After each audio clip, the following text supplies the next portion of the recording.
This video contains major spoilers for The Last of Us Part 1 and Part 2. You've been warned. Ellie is a real person, not as in real life, living in our world, going to school, wife and kids type real person. I mean, the writing is so good for her, my brain genuinely cannot understand that she isn't actually running around somewhere doing shit when I'm not there. That she isn't sleeping or hunting or whatever people in the world of The Last of Us do when they're not in a Naughty Dog game. This goes for the first game as well as the second. When you look at a person, you can tell there's always something happening under their meat suit. They're breathing, living with thoughts and feelings they don't show you because they have no reason to.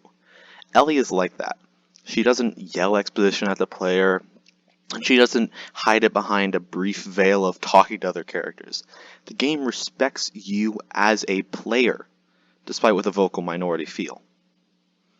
After Joel dies, sorry for the spoilers, but I told you to get off, she reacts like anyone would. She closes herself off. No, I can't feel sad or mourn. I'm going to get even. Anger is her first response. I think everyone can relate to this. Even when I was little, my grandpa, who I was close with, died from a heart attack. And with no one to blame, I chose to blame God. I was furious with God.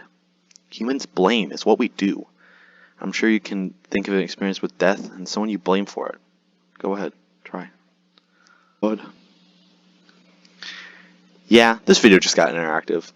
Anyways, humans tend to blame someone for a death. Now, Ellie watches the closest thing she's had to a father, a parent, someone who didn't just die or leave her.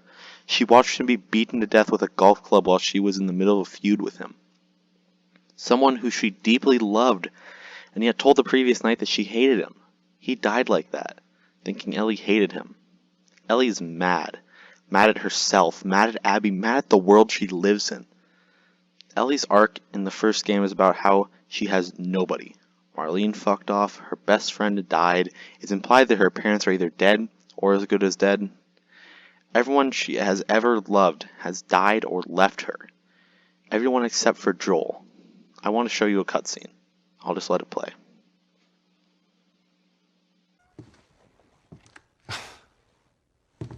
Is this really all they had to worry about? Boys, movies, deciding which shirt goes with which skirt. It's bizarre. Get up. We're leaving. Come on. And if I say no? Do you even realize what your life means? Huh? Running off like that, putting yourself at risk? It's pretty goddamn stupid. Well, I guess we're both disappointed with each other then. What do you want from me? Admit that you wanted to get rid of me the whole time. Tommy knows this area. Oh, better fuck than... that. Well, I'm sorry. I trust him better than I trust myself. Stop with the bullshit. What are you so afraid of? That I'm gonna end up like Sam? I can't get infected. I can take care of myself. How many close calls have we had? Well, we seem to be doing all right so far. And now you'll be doing even better with Tommy.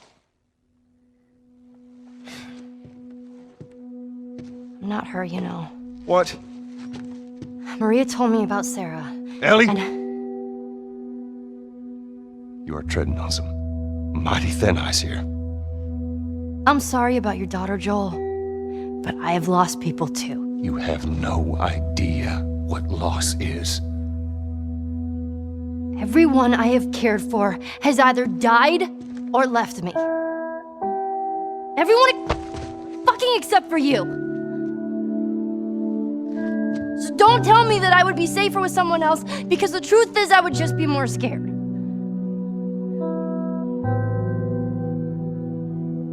You're right. You're not my daughter. And I sure as hell ain't your dad. And we are going our separate ways. Get it together. We're not alone. I got two walking in. There's more inside already.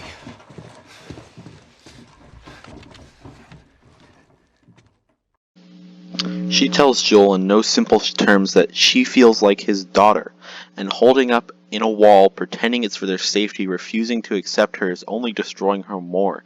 She's never had someone who's returned her love, platonic or romantic, who didn't die or leave. She's seen this happening with Joel, and she freaks. Joel's all she has.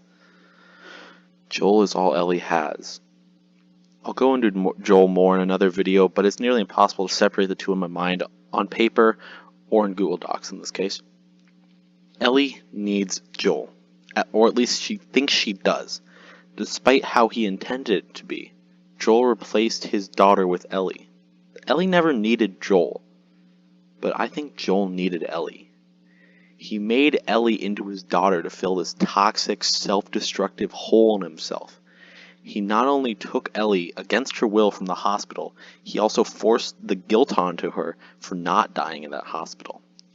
Ellie sees a way of maybe releasing this guilt by working to forgive Joel, but he dies, leaving it with her.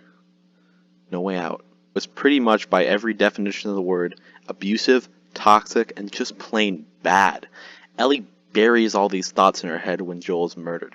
She holds up this image of him in his mind as this great, loving dad, and there's cutscenes of them bonding. Then throughout the game, Ellie begins to doubt herself. She realizes she's doing the exact same thing as Abby and Joel. Revenge. Self-destructive, life-ruining revenge. Just like Abby, Ellie walks into a town she doesn't know and starts ruining people's lives who aren't even involved. The wolves didn't kill Joel. Abby and her friends did.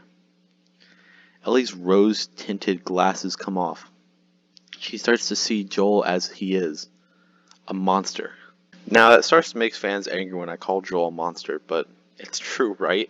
He murders innocent people, he's kind of an ass to everyone he doesn't kill, he uses Ellie to fill a hole his own daughter left without any care for her own well-being, and finally, he doomed the entire fucking human race. Yeah, maybe he was a sweet guy sometimes, but don't you think that he kind of got what he deserved when he murdered an innocent surgeon, dooming everyone to save one? If I didn't know Joel, then I'd probably hate him too. And Ellie starts to see him in this light. After she kills the first of the group that killed Joel, she has the worst memory of him. He admits to her that he doomed humanity, and she begins to realize what she's doing here is wrong. After Abby tracks her down, kills Jesse, and mutilates Tommy, as well as almost killing Ellie and Dina before Lev stops her, they decide to walk away from it. But Ellie's still haunted. She has to live with the knowledge that Abby is still out there. She has the guilt of the hospital, now the guilt of Joel, and the guilt of Seattle. Ellie travels to this whole really cool slave place that was really underdeveloped. She leaves her new family behind and keeps self-destructing. After what seems to be months of chasing Abby down, she finds her in California enslaved to the previous group I mentioned. Ellie finds Abby and Lev crucified on poles, dying, with so many feelings: hate, pity, self-loathing, and glee. She found her way to get out of her pain, dueling Abby with Lev dying on a boat. Ellie gets the shit kicked out of her. So does Abby. They battle out of stubbornness of both of them. Ellie gains the upper hand, tackling Abby and pushing her into the water. She hits a flash of Joel playing that guitar, the one he stole from the Fireflies.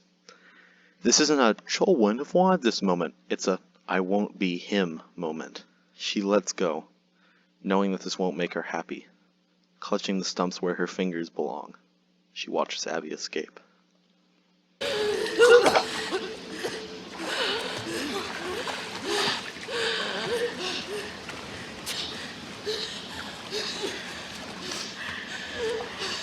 No. Just take him.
Ellie goes back home a broken person, but still a better one. She had the choice to kill Abby and she chose not to. However, the walls are bare. Dina left. She has nothing. She picks up her guitar and tries to play, but missing fingers is impossible. Sitting back, she leaves the guitar behind. The credits roll.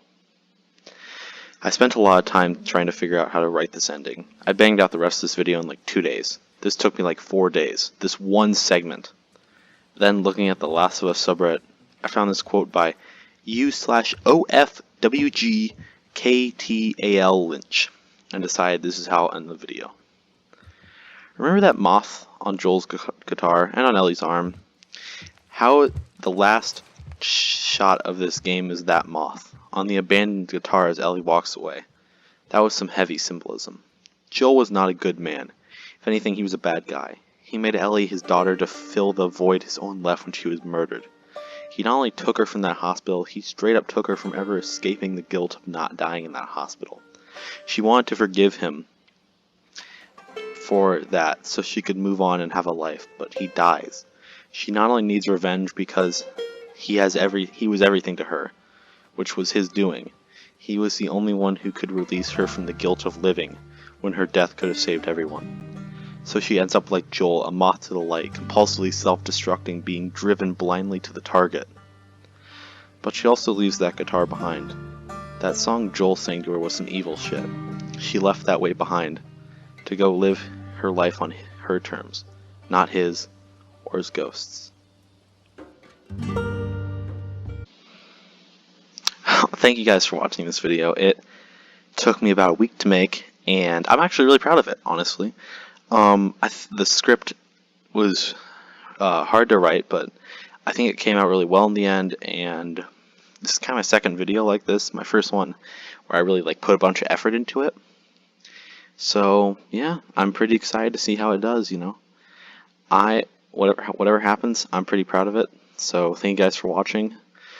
Leave a like and subscribe. Yeah. See you in the next one. There's a sequel to this video coming out, by the way. If I'm proud of the product. Okay, I'll go.